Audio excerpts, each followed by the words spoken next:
दोस्तों, क्या आने वाले 48 घंटे में ईरान का भी तख्ता पलट हो सकता है? भाइयों, ईरान की सीमा से लगते हुए जो भी अमेरिका के सैन्य बेस है, वहाँ पर अमेरिका ने अपनी सेनाओं की तैनातगी बढ़ा दी है, हथियारों की तैनातगी बढ़ा दी है।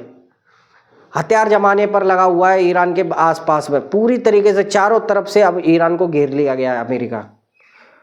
तो क्या अब वेनेजुएला के बाद में ईरान का नंबर है? और आखिर ये ईरान में चल क्या रहा है? पिछले 13 दिनों से जो प्रदर्शन हो रहा था ईरान के अंदर, अब क्या दूसरा चरण उसका लागू होने वाला है?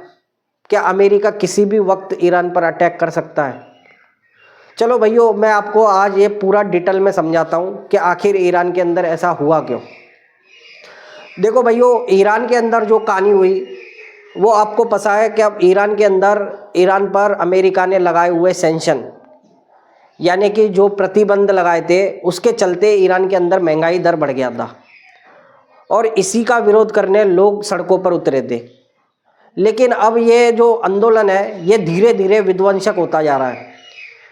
अब ईरान के ऐसे 30 से ज़्यादा ऐसे शहर हैं क्या जहाँ पर लोग अब खामेनेई को हटाने की मांग कर रहे हैं। और भाइयों, सरकारी इमारतों को आग के हवाले करना, जो कुछ इनके रास्ते में, भीड़ के रास्ते में आ रहा है, उसको तबाह करते जा रहे हैं। 26 से ज़्यादा ईरान की ऐसी बैंक हैं जिनमें लूटपाट हुई है, वो वहाँ से पैसा और सब कुछ जो कुछ लूटा जा सकता था वो लूट लिया है। तो क्या अब ये आने वाला जो समय ईरान के लिए ख़तरनाक है? भाइयों, ईरान के जो लोग हैं वो खामेनेई को हटाकर सत्ता में रजा पहलवी जो हैं उनको यहाँ पर लाना चाहते हैं। अब कौन है ये रजा पहलवी? ये रजा पहलवी जो हैं ये ईरान के आखिरी राजा जो थे उनके बेटे हैं।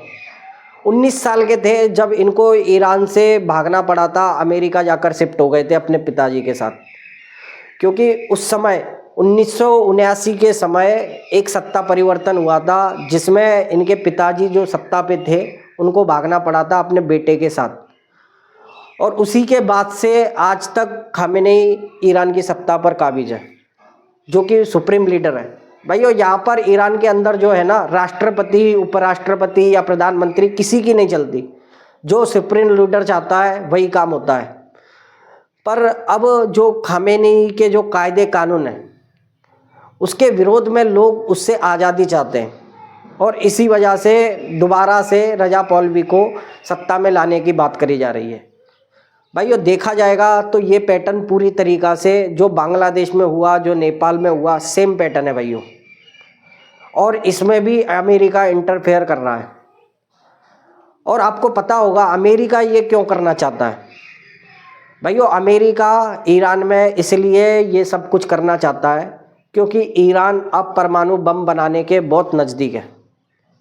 आपको पिछले साल भी देखा होगा, जो अमेरिका ने अटैक करा था परमाणु ठिकानों पर, ईरान को उससे कुछ नुकसान नहीं हुआ। और बताया जा रहा है कि अगर ईरान ने परमाणु बम बना लिया तो अमेरिका के लिए या फिर और ये जैसे इजराइल के लिए बहुत ख़तरनाक हो सकता है। और इसी वजह से आखिरी मौका है अमेरिका और इजराइल के पास इसको रोकने का, और इसी वजह से अमेरिका इस पे अटैक करना चाहता है। लेकिन देखो, अमेरिका के जो सैन्य बेस है, अमेरिका ने ईरान की चारों ओर सीमाओं के पास में अपने सैन्य बेस बना रखे हैं। वहाँ पर अब ये अपनी मिलिट्री को उतार चुका है भाइयों। और हो सकता है क्या 12 से 15 घंटे के बीच में यहाँ पर ईरान में अमेरिका की सेना की दखल अंदाजी चालू हो जाए या कोई अटैक हो जाए ईरान के अंदर।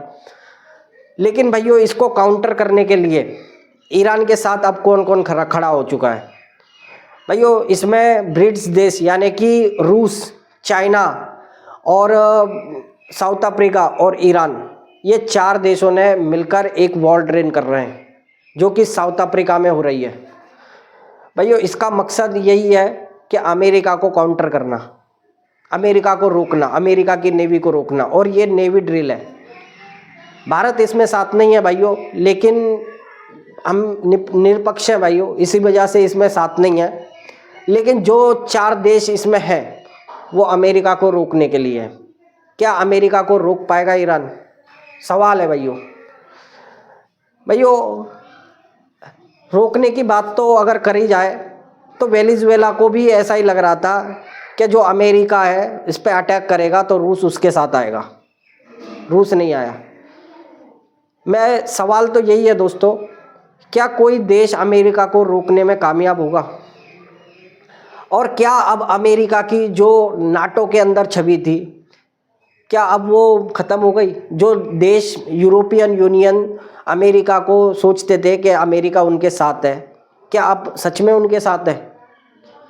अब देखा जाए तो अब जो यूक्रेन और रशिया का जो वार चल रहा है उसमें से अमेरिका पूरी तरीके से बाहर हो चुका है भाइयों। अब यूक्रेन के पास एक ही रास्ता बचता है, क्या सरेंडर कर देना, या फिर रूस उसको पूरी तरीके से तबाह कर देगा। अमेरिका इसमें से हट गया है और अमेरिका ने वेनेजुएला, ग्रीनलैंड और यहाँ ईरान, इधर नए मोर्चे खोल दिए हैं भाइयों। और ये सब इसलिए है कि जिसकी लाठी उसकी भैंस। अमेरिका ताकतवर है और अमेरिका जैसे देश को कोई रोकने वाला यहाँ पर है ही नहीं, और इसी वजह से अमेरिका ये सब कुछ कर रहा है। भाई कोई परमाणु हथियार बना भी रहा है तो अपने संरक्षण के लिए बनाता है, अपने लिए बना रहा है। और भी तो 11 ऐसे देश हैं जिनके पास परमाणु हथियार है हमारे सही, तो ईरान बना लेता, कौन सी बड़ी बात हो जाती। लेकिन भाइयों अमेरिका अपनी पावर का गलत इस्तेमाल कर रहा है। आपको क्या लगता है भाइयों, क्या ईरान में ऐसा हो सकता है? ईरान के पास वैसे बताऊं तो दुनिया की 5वीं सबसे बड़ी मिलिट्री पावर है। ईरान की जो मिलिट्री है वो 5वीं सबसे बड़ी है, पर फिर भी क्या ऐसा हो सकता है? अगर देखा जाए तो भाइयों मुझे लगता है कि ये बहुत जल्दी संभव हो जाएगा, क्योंकि जैसे ही अमेरिका का ईरान में अटैक होगा, खामनेई जो है वो शायद रूस शिफ्ट हो जाए और वहाँ पर सत्ता परिवर्तन हो जाए। इसलिए क्योंकि ईरान की जो सेना है उसके भी कुछ जो सेना के अंदर भी विद्रोह चल रहा है। लोग यूँ कह रहे हैं कि हम अपने ही लोगों पर क्यों हथियारों का इस्तेमाल करें, जो लोग इस सरकार के विरोध में हैं। सेना के कुछ जवान भी ये सचाते हैं कि हम अपने ही लोगों को क्यों मारें। तो इसीलिए मुझे लगता है कि भैया ये बहुत जल्दी संभव हो सकता है। आपको क्या लगता है? आप अपनी राय भी कमेंट करके ज़रूर बताना भाइयों। वीडियो आपको अच्छी लगती है तो वीडियो को लाइक करना, चैनल पे नए आए हो तो सब्सक्राइब जरूर करना। लेकिन भाइयों ये प्रदर्शन बहुत विध्वंसक हो रहा है, और जिस देश की भी ऐसी हालत हुई है ना भाइयों, आप देख सकते हो कि सत्ता जो इस तरीके से जो परिवर्तन हो रहा है, चाहे बांग्लादेश ले लो चाहे नेपाल ले लो, फिर उसके बाद में चाहे वहाँ पर उनके मनमर्जी की सरकार जरूर बैठ जाती है, लेकिन वो दमदारी फिर बचती नहीं है। वो देश कम से कम 20 साल पीछे चला जा रहा है। यही इराक के साथ में भी हुआ था जब सद्दाम हुसैन को अमेरिका ने फांसी पे लटकाया था। आज भी इराक कितना पीछे है। अफ़गानिस्तान को देख लो भाइयों, जब जब उसमें सत्ता परिवर्तन हुआ है अफ़गानिस्तान 20 से 25 साल पीछे गया है। बांग्लादेश की सेम कंडीशन है, नेपाल की भी यही हालत है भाइयों। कायदे कानून को फिर यहाँ पर कोई मानता नहीं है, यहाँ पर वैल्यू नहीं दी जाती कायदे कानून को, क्योंकि जो सरकार है वो लोगों की भलाई से या लोगों के वजह से वहाँ पर बैठी है। फिर लोगों के अंदर से कायदे कानून का डर ख़त्म हो जाता है, और ऐसे ही फिर खुलेआम किसी की चोरी हो रही है, मर्डर हो रहे हैं। ऐसे 50 कहानियाँ इन देशों में देखने को मिली है। तो क्या ईरान भी का भी अगला नंबर जो है बर्बाद होने में वो ईरान का है?